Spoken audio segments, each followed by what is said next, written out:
देख रहे हैं प्रमोद सहारन यूट्यूब चैनल। तो आज की इस वीडियो में हम आ गए हैं ग्वालियर और आज मैं आपको दिखाने वाला हूं ग्वालियर का फोर्ट। यहां पे आने के लिए सबसे पहले आपको नज़दीकी रेलवे स्टेशन पड़ेगा, वो है ग्वालियर का। वहां से आप ऑटो लेके आ सकते हो। मेरे पीछे आप जो दरवाज़ा देख सकते हो वो है बादल दरवाज़ा, वहाँ से हमने एंट्री की है और इस तरफ आप देख सकते हो पूरी चढ़ाई है लगभग 2 किलोमीटर। तो चलिए यहाँ से आगे चलते हैं और आगे का वीडियो में देखते हैं। तो अभी आप मेरे पीछे का व्यू देख सकते हैं। पहले मेन एंट्री गेट से एंट्री करने के बाद में 500 से 700 मीटर की एकदम आपको स्टीक है जो चढ़ाई देखने के लिए मिलती है। वहाँ से जैसे ही आप एंट्री करते हैं तो आप मेरे पीछे व्यू देख सकते हैं। आपको इस गेट के अंदर एंट्री होगी। यहाँ पे फोर्ट का एक छोटा सा व्यू देखने के लिए मिलता है जो कि आप मेरे पीछे देख सकते हैं। यहाँ का फोर्ट का नज़ारा बहुत ही बेहतरीन है। बाहर बहुत ज़्यादा धूप होने की वजह से बाहर की तरफ का व्यू तो नहीं ले पाया, लेकिन आगे बढ़ते हैं। फोर्ट काफ़ी बड़ा है। ये पूरा फोर्ट लगभग यहाँ पे 12 किलोमीटर में फैला हुआ है। तो चलिए धीरे धीरे यहाँ से आगे बढ़ते हैं और पूरा फोर्ट है जो यहाँ से कवर करते हैं। जैसा मैंने आपको बताया था, मेन गेट से हमने एंट्री करने के बाद आप यहाँ पे कम से कम 500 से 700 मीटर की चढ़ाई चढ़ के आओगे। उसके बाद में आपको फिर से एक एंट्री गेट देखने को मिलता है जो कि आप मेरे पीछे देख सकते हो। बहुत ही सुंदर नज़ारा है। यहाँ पे देखिए रेड पत्थर के बीच में ये ब्लू कलर के पत्थरों के टुकड़ों का यूज़ किया गया है, जिससे यहाँ का व्यू और भी ज़्यादा अच्छा लगता है। यहाँ पर एक छोटा सा व्यू पॉइंट बनाया हुआ है जिसमें मैं खड़ा होकर आपके लिए वीडियो क्लिप शूट कर रहा हूँ। तो ज़रूर बताइएगा ये क्लिप आपको कैसा लगा। और चलिए यहाँ से आगे बढ़ते हैं और आगे का व्यू है जो शूट करते हैं। तो अभी आप मेरे पीछे व्यू देख पा रहे हैं वो है ग्वालियर फोर्ट का सबसे बेहतरीन व्यू पॉइंट। आप इसमें मेरे पीछे देख पा रहे हैं पूरा ग्वालियर का फोर्ट है जो कि रेड और ब्लू कलर के पत्थरों से बनाया गया है। और इसका पूरा व्यू देखने के बाद में अगर मैं कैमरा रोटेट करता हूं तो आप यहां से पूरी ग्वालियर सिटी है यहाँ से देख सकते थे। तो यहाँ पे जो भी राजा रहते थे वो अपनी यहाँ पे सिटी को पूरा एक्सप्लोर कर पाते थे, पूरा यहाँ पे नज़र रख पाते थे। और अगर एक बार फिर से यहाँ का व्यू दिखाऊँ तो आप देख सकते हैं।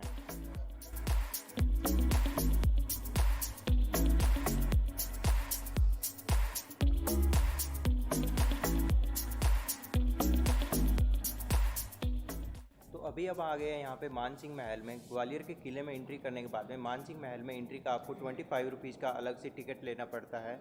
ये है यहाँ पे टिकट लेने के बाद में आप आ सकते हो। इस महल में टोटल 4 फ्लोर बने गए हैं, जिसमें 2 फ्लोर है जिसमें अभी हम टॉप फ्लोर पे खड़े हैं। ये 2 फ्लोर ऊपर के ज़मीन के ऊपर बनाए गए हैं, बाकी जो 2 फ्लोर है वो ज़मीन के नीचे बनाए गए हैं। वो पूरे अंधेरे में रहते हैं। और इस महल को जो बनाया गया है ये ज़मीन की हाइट से देखा जाए तो पूरे 300 फीट की हाइट के ऊपर ये महल पूरा बनाया गया है। पहले यहाँ पे राजा मानसिंह रहा करते थे, लेकिन जब अंग्रेज आए उसके बाद इन्होंने इस महल को यह जो शाही जेल में कन्वर्ट कर दिया गया था। बाद में इन राजाओं को यहाँ पे एज ए जेल के तौर पे इनको यहाँ पे रखा गया। तो चलिए यहाँ पे चलते हैं नीचे। जो अंधेरे में बने हुए 2 इसके फ्लोर है उनको भी एक्सप्लोर करते हैं। और जो आप अभी मेरे पीछे पूरा फ्लोर देख पा रहे हो ये टॉप फ्लोर है। यहाँ पे देखिए काफ़ी अच्छे से स्तंभ बनाए गए हैं, उन पर बहुत सारी निकासियाँ की गई है, तो वो तो आप देख ही पा रहे हो। चलिए नीचे चलते हैं और नीचे का और एक्सप्लोर। अभी जैसा कि आपको पता है हम हैं मानसिंह महल में। तो मानसिंह महल में आप मेरे पीछे का पूरा एरिया देख सकते हैं। ये पूरा था डांसिंग एरिया। यहाँ पे डांस वगैरह का जितना भी प्रोग्राम होता था सारा यहीं पे परफॉर्म किया जाता था। और राजा और रानी है या फिर कोई भी जो यहाँ पे गेस्ट आए होते थे वो उस डांस को परफॉर्म होते हुए देखते थे। अगर आप मेरे पीछे वो लोकेशन देख पा रहे हैं, 3 चेयर जैसी रखने की जगह है, वहाँ पर जो भी राजा वगैरह होते थे वहाँ पर बैठ के देखते थे। यहाँ पर पूरा डांस का प्रोग्राम चलता था। उसी के साथ में मैं अगर आपको एक चीज़ बताना चाहूँ तो जैसा कि आप मेरे पीछे ये देखोगे ये पूरा एरिया है। यहाँ पे उस टाइम पे ग्लासेस के छोटे पीस लगाए होते थे और यहाँ पे बीच में है जो पूरी फायर वगैरह जलती रहती थी। और जो यहाँ पे डांसर जी जो डांस करती थी उनकी भी ड्रेसेस पे, जैसे आपने राजस्थान की लेडीज़ की ड्रेसेस पे देखा होगा, छोटे ग्लासेस के टुकड़े लगे होते थे। तो जो यहाँ पे आग जलाई हुई होती थी वो पूरी वहाँ से रिफ्लेक्ट होती थी उनकी ड्रेस के ऊपर जो ग्लासेस होते थे उनसे। और वो आने के बाद में यहाँ पे जो ग्लासेस के पीस लगे होते थे उनसे रिफ्लेक्ट होती थी। जो आज का मॉडर्न का अपना डीजे वाली लाइट होती है बिल्कुल वैसा यहाँ पे माहौल बन जाता था। और अगर मैं यहाँ पे रानियों की बात करूँ तो वो खुले में बैठ के नहीं देख सकती थी। तो यहाँ पे आप मेरे पीछे जालियाँ देख रही है, वो इनके पीछे बैठ के देखती थी ताकि जो रानियाँ हैं वो पूरी डांस वगैरह की परफॉर्मेंस को यहाँ पे देख सके। लेकिन जो डांसर वगैरह है या फिर जो भी डांस कर रहे हैं वो रानियों को ना देख पाए। और जो भी अतिथि वगैरह आते थे यहाँ पे वो सारे बैठने के लिए यहाँ पे देख सकते हैं। जो पीछे मेरे दोस्त खड़े हैं यहाँ पे लोकेशन होती थी उनको भी यहाँ पे बैठने के लिए। और वहीं पे अगर मैं पीछे उस लोकेशन की बात करूँ तो वहाँ पे उनका डांसर वगैरह का चेंजिंग रूम होता था। तो चलिए आगे चलते हैं और आगे का व्यू। ये आप मेरे पीछे बिल्डिंग देख रहे हैं पूरा गोल बना हुआ है। ये एरिया आ गया हम अंडरग्राउंड। इसके जो 2 फ्लोर है उनमें से एक में ये पूरा एरिया था यहाँ पे झूलाघर। जैसा कि आप मेरे पीछे देख सकते हैं, अगर मैं आपको यहाँ पे दिखाऊं तो 2 ये हुक लगे हुए हैं, एक यहाँ पे टूट गया अभी और एक हुक यहाँ पे टूटा हुआ है, एक यहाँ पे बचा हुआ है। तो यहाँ पे इस तरह के पहले झूलाघर हुआ करते थे। जो भी यहाँ पे रानियाँ रहा करती थी, इस पर रेशम की डोर बंदी होती थी और उस पर झूले लगे हुए थे। टोटल यहाँ पे 8 झूले लगे हुए होते थे। अभी अगर मैं इसके स्तंभ दिखाऊं तो आप देखोगे यहाँ पे खाली पत्थर रह गए हैं, लेकिन पहले यहाँ पे ग्लासेस के बहुत सारे टुकड़े लगे हुए थे। तो जो भी यहाँ पे मैं आपको मेरे पीछे दिखाना चाहूँगा, अगर ये दीवार आप देख सकते हो, बड़ा सा गोल होल है, इसके अंदर से बाहर से सनलाइट आती थी। आने के बाद में यहाँ पूरे जो ग्लासेस के टुकड़े लगे हुए थे उनसे लाइट रिफ्लेक्ट होती थी, तो यहाँ पे पूरी लाइट रहती थी और वो यहाँ पे अपना झूला झूलती थी। और यहाँ पे एक सबसे बेहतरीन सिस्टम है, वो है इको सिस्टम। जैसे यहाँ पे रानियाँ अपना झूला झूलती थी, अपना प्राइवेट टाइम है यहाँ पे स्पेंड करती थी, अगर उनको कोई चीज़ की ज़रूरत हो जाती थी तो वो बाहर तो जाएगी नहीं बोलने, उसके लिए यहाँ पे एक बहुत बेहतरीन इको सिस्टम बनाया होगा। आपने मेरे पीछे देखा होगा, हर दीवार पे ऐसे गोल गोल होल बनाए हुए हैं। लेकिन एक आप चोर्स होल देख सकते हैं मेरे पीछे, बिल्कुल आप देखोगे तो यहाँ पे है, मैं आपको दिखा देता हूँ। ये पूरा है इकोसिस्टम। अभी तो यहाँ पे बंद कर दिया, लेकिन इसका ये था कि अगर यहाँ पे कोई भी कुछ भी बोलता था वो पूरे महल में सुनाई देता था। तो इसी वजह से अब तो यहाँ पे बहुत से लोग घूमने आते हैं तो सारा दिन यहाँ पे बोलते रहते थे, तो इस प्रणाली को यहाँ पे बंद कर दिया गया है। लेकिन ये इकोसिस्टम अपने इंडिया की सबसे पहली प्रणाली थी। इस झूलाघर को बाद में बंद कर दिया गया, बाद में इसको यहाँ पे जो है फांसी देने के लिए बना दिया गया, फांसी घर बनाया गया। जब आप इसमें देखोगे यहाँ पे अभी तो रोड हटा दी गई है, लेकिन इस पूरे एरिया में एक रोड लगा दी गई थी जिस पे वहाँ पे फांसी दी जाती थी।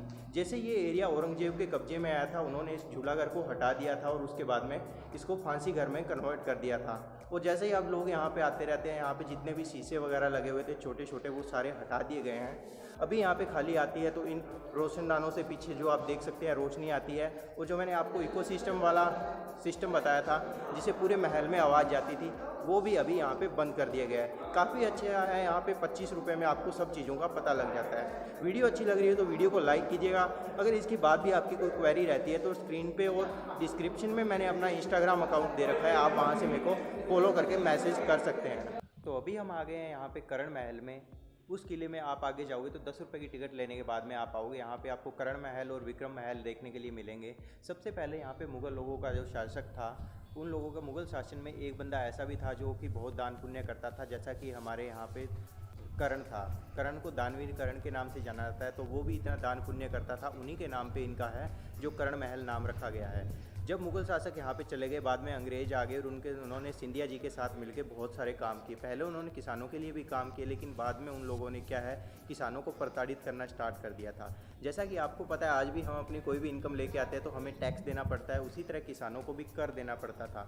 जो भी किसान उस टाइम में मना कर देता था कि मैं कर नहीं दूंगा, उनको उठा के लाया जाता था। जैसे आप मेरे पीछे देख सकते हो जेल बनी हुई है, इन जेलों में डाल दिया जाता था, उनको कोड़े मारे जाते थे कि आप हमें टैक्स दोगे या नहीं दोगे। अगर उसके बाद भी कोई किसान है इनको मना कर देता था सिंधिया जी और अंग्रेजों को कि हम टैक्स नहीं देंगे, तो उसके बाद में उनको यहाँ से निकाला जाता था। और आप मेरे पीछे देखेंगे ये वाली बिल्डिंग, आई थिंक अभी आपको सिर्फ ग्लेयर दिख रही है, मैं आपको नीचे जाके दिखाऊंगा। उसमें बिल्कुल छोटे छोटे दरवाजे बने हुए थे, पतली पतली गलियारे थे, वहाँ पे उनको महल में ले जाया जाता था। आपको पता है वो महल है, उसके ऊपर आपको एक बिल्डिंग 2 फ्लोर देखने के लिए मिलेंगे, 2 और 3 फ्लोर है, उसके भी नीचे हैं। अभी आप इस महल से निकलेंगे तो उस महल में जाके दिखाऊंगा। तो उनको वहाँ पे डाल दिया जाता था, वहाँ पे बिल्कुल काल कोठरी टाइप का ही था, वहाँ पे कोई लाइट नहीं आती थी, कुछ नहीं जाता था। तो वो लोग उनको वहाँ पे रखते थे और फिर भी उनसे पूछा जाता था कि आप लोग हमें यहाँ पे टैक्स दोगे या नहीं दोगे। अगर लोग उसके बाद भी टैक्स देने को राज़ी नहीं होते थे और उस टैक्स देने से मना कर देते थे, तो उन लोगों को वहाँ से निकाल के आपको काला पानी की सज़ा दे देते थे, जो कि आपको पता होगा अंडमान एंड निकोबार में जो जेल थी उनको वहाँ पर भेज दिया जाता था। तो ये थी यहाँ की कुल मिला के कहानी। यहाँ पे कर्ण महल बोला जाता था। सामने वाली बिल्डिंग में आपको लेके चलता हूँ और वहाँ की भी कहानी आपको बताता हूँ। तो चलिए चलते हैं आगे वाली बिल्डिंग में। तो इसके अंदर भी काफ़ी नीचे है जो अलग अलग फ्लोर बनाए हुए हैं। इसके अंदर पहले जो है राजनियों के लिए नहाने की व्यवस्था की होती थी, जो कि स्नान घर बनाए होते थे। अभी वो बेसमेंट में है, नीचे चलेंगे उनको दिखाएंगे। लेकिन बाद में अंग्रेज़ों के टाइम में उन स्नान घरों को चेंज करके वहाँ पे उन्होंने जेल में कन्वर्ट कर दिया था। जैसा मैंने कर्ण महल में आपको स्टार्टिंग में बताया था कि वहाँ पे क्या होता था, जो लोग टैक्स नहीं देते थे उनको वहाँ पे डाल दिया जाता था, उनको काफ़ी प्रताड़ित किया जाता था, हंटर मारे जाते थे और उनको कैद करने की जगह बना दी गई थी। लेकिन यहाँ के आर्किटेक्चर की बात करें तो यहाँ पे और ज़्यादा कुछ खास नहीं है। नीचे चलते हैं, नीचे काफ़ी अंधेरा है और भूल भुलैया है, जो कि मैं आपको नहीं दिखाऊंगा क्योंकि भूल भुलैया मैंने आपको ऑलरेडी बहुत सारी दिखा दी है। तो उसके बाद में यहाँ पे कर्ण महल समाप्त होने के बाद में आता है विक्रम महल। उसकी काफ़ी इंटरेस्टिंग कहानी है। तो चलिए पहले मैं आपको विक्रम महल दिखाता हूँ और उसकी कहानी भी बताता हूँ। वीडियो अच्छी लग रही है तो वीडियो में बने रहिएगा। और यहाँ पे आप देख सकते हैं मेरा इंस्टाग्राम का अकाउंट है। अगर आप कुछ भी पूछना चाहते हैं तो मेरे को वहाँ पे फॉलो करके आप कुछ भी पूछ सकते हैं। आपके सामने देख रहे हो आप, ये है कर्ण महल। इसको अभी कर्ण महल बोलने लगे हैं, लेकिन ये पहले होता था शिव मंदिर। तो यहाँ पे जो पहले एक राजा होते थे, अभी राजा का मेरे को नाम याद नहीं है, उनकी 8 पत्नियाँ थी भाई। 8 पत्नियों में लास्ट वाली पत्नियों के 2 बच्चे थे, लेकिन बाकी पत्नियों ने क्या है, जलते हुए उनको जहर दे के मार दिया था ताकि कोई भी इसका वंशज ना रहे। उसके बाद उन्होंने यज्ञ करवाया था यहाँ पे शिव का, ताकि उनको बच्चों की प्राप्ति हो। और एक लड़का प्राप्त हुआ था जिसका नाम था विक्रम। उसी के नाम पे इन्होंने विक्रम महल बना दिया। अगर आप यहाँ पे देख सकते हो तो मैं आपको दिखाऊंगा। यहाँ पे इन्होंने एक शिवलिंग भी रखा हुआ है, शिव मूर्ति है। लेकिन बाद में जैसे यहाँ पे मुगल शासक आए तो उन्होंने क्या किया, इस महल को सॉरी आप जिसको महल बोल रहे हैं, पहले मंदिर था, इस मंदिर को तुड़वा दिया और यहाँ पे इन्होंने मस्जिद बनाई। जो आप ये चौकोर तरह की देख रहे हैं, ये है मस्जिद। इसके ऊपर अब बहुत भाई जो है विवाद चल रहा है। कोई कहता है यहाँ पे पहले मस्जिद थी, कोई कहता है यहाँ पे मंदिर था। तो अभी यहाँ पे ना पूजा होती, ना यहाँ पे भाई जो है जो मुस्लिम लोग आते हैं वो अपनी करते हैं। तो इसीलिए जो भी अगर पूजा पाठ होती है चोरी छुप के जो भी हो जाती होगी, इसके ऊपर बहुत विवाद है। तो भाई हम भी इसके ऊपर कुछ नहीं बोलेंगे। तो आपको बताना था, ये है आपका विक्रम महल और इससे पहले हमने दिखा दिया है कर्ण महल। तो अभी आ गए हम ग्वालियर फोर्ट की एक सबसे बेहतरीन लोकेशन में, जो कि है जौहर कुंड। इस कुंड को आप पहले देखेंगे, ये जौहर कुंड नहीं होता था, ये सिंपली पहले एक यहाँ पे टैंक टाइप बनाया गया था। यहाँ पे जितनी भी बिल्डिंग है ग्वालियर फोर्ट में, चाहे वो विक्रम महल हो या फिर कर्ण महल हो या जितनी भी बिल्डिंग है, सभी में पानी सप्लाई के लिए इस कुंड को बनाया गया था। यहाँ से पानी सिंपली उनमें सप्लाई किया जाता था। लेकिन जब भी 1232 AD में जहाँ मुगल साम्राज्य का अटैक हुआ यहाँ पे, जो कि इल्तुतमिश ने किया था, उस टाइम जो जितनी भी राजपूताना लेडीज़ थी, उन लेडीज़ ने यहाँ पे इसमें कूद के अपनी जान दे दी थी। आपको पता है उस टाइम की राजपूताना लेडीज़ वगैरह जो भी इस तरह की जान दे देती थी, चाहे वो इसमें पानी के टैंक में कूद के दी हो, तो उसको जौहर दिखाना कहा जाता है। आपने देखा होगा पद्मावत जो मूवी आई थी, उसमें भी जैसे वो आग के कुंड में कूद के अपनी जान दे देती है, तो उसको भी जौहर दिखाना बोला गया है। तब से इसको कुंड का नाम जौहर कुंड कर दिया गया है। अब उसके अंदर पानी सप्लाई वगैरह की जो है कोई भी सुविधा नहीं है, सब कुछ यहाँ पे कट कर दिया गया है। तो इसको एक अलग से स्मारक बना दिया गया है। तो चलिए अगर यही चीज़ आप यहाँ पे देखना चाहते हैं तो मैं आपको दिखा देता हूँ। यहाँ पे इस तरह का यहाँ पे आपको नोटिस देखने के लिए मिलेगा, वो देख सकते हैं। वहीं अगर हम कुंड की बात करें तो यहाँ पे इसकी एंट्रेंस होती थी, जो अभी यहाँ पे इन्होंने बंद कर दी है। यहाँ पे सीढ़ियाँ, इन सीढ़ियों से हम नीचे जा सकते हैं, लेकिन इसमें अभी एंट्री बंद की हुई है। पानी इसमें से मोस्टली तो निकाल दिया गया है, आप देख सकते हैं थोड़ा बहुत पानी यहाँ पे रखा गया है। वहीं अगर इसकी साइड से आप यहाँ पे इसको रोटेट करके दिखाऊँ तो यहाँ पे बहुत सारे महल है आपको देखने के लिए मिल जाते हैं, जो कि मैंने आपको सारे 1 बाय 1 यहाँ पे दिखा दिए हैं। अभी यहाँ पे पानी की सप्लाई कट कर दी गई है और इसके अंदर जो भी है लोगों का आना जाना, नहाना धोना जो भी है, सब कुछ बंद कर रखा है। ठीक है, अभी इसमें ऐसी कोई भी सुविधा नहीं है। तो अभी हम आ गए हैं यहाँ पे जहांगीर महल में। जहांगीर महल बनाया गया था, जहांगीर के द्वारा नहीं बनाया गया। पहले ये महल बनवाया गया था शेर शाह के द्वारा। उसको एक मंदिर बनवाया था जो शेर शाह ने बनवाया था, तो इसको शेर मंदिर भी कहा जाता है। लेकिन उसके बाद में इसकी मरम्मत की ज़रूरत पड़ी और काफ़ी टूट फूट गया था। तो यहाँ पे जो जहांगीर ने इसकी रिपेयरिंग वगैरह करवाई, इसका कहते हैं तो जीर्णोद्धार करवाया। तो इसके बाद में इसको जहांगीर मंदिर, जहांगीर पैलेस भी बोलने लग गए और हम इसको जहांगीर महल भी बोलते हैं। जैसा मैंने आपको बताया कि आपने पहले देखा होगा, हमने आपको एक पीछे तालाब दिखाया था जिसको हमने जौहर तालाब भी बताया है। वो इस बिल्डिंग के साइड में था, लेकिन हर एक बिल्डिंग में एक ड्रेनेज सिस्टम के लिए और पानी की सप्लाई के लिए अलग अलग जो है वाटर टैंक्स बनाए गए थे। आप मेरे पीछे देख सकते हो, वैसे तो लाइट आ रही हो, ज़्यादा नहीं दिख रहा होगा, लेकिन फिर भी यहाँ पे काफ़ी गहरा वाटर टैंक बनाया गया है। हर एक बिल्डिंग की वाटर सप्लाई को पूरा करने के लिए यहाँ पे अपने वाटर टैंक्स बनाए जाते थे। लेकिन उस वाटर टैंक में जो पहले मैंने आपको दिखाया, जिसको हमने जौहर कुंड भी बोला है, वहाँ पर जौहर किए थे। मैंने बताया था आपको, जितने भी जो है लेडीज़ थी रॉयल एम्पायर्स की, उन्होंने वहाँ पे कूद के अपनी जान दे दी थी, उसीलिए उसको कहा जाता है जौहर कुंड। लेकिन यहाँ पे पूरा आप देख सकते हो, ये है जहांगीर महल।